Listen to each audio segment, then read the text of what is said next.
এয়া জাহ্নৱী পাঠকে এখন গামোচাৰে আদৰিছে কুমাৰ দীপক দাসক আৰু আজি এই সাংস্কৃতিক সন্ধিয়া উন্মোচন কৰাৰ বাবে মই দীপক দাসদেৱক অনুৰোধ জনাইছোঁ।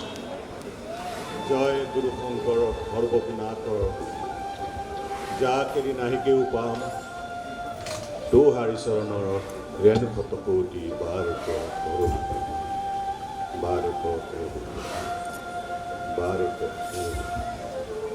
তেখেতক এখন গামোচাৰে আদৰিবৰ বাবে অনুৰোধ জনাইছোঁ।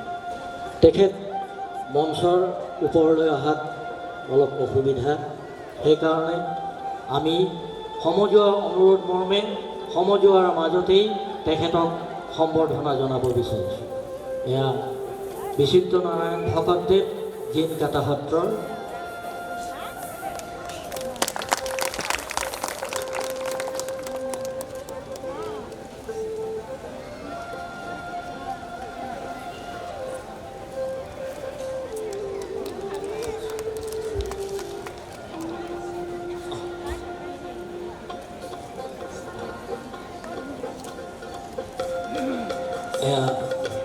সম্বৰ্ধনা অনুষ্ঠান সামৰিছোঁ।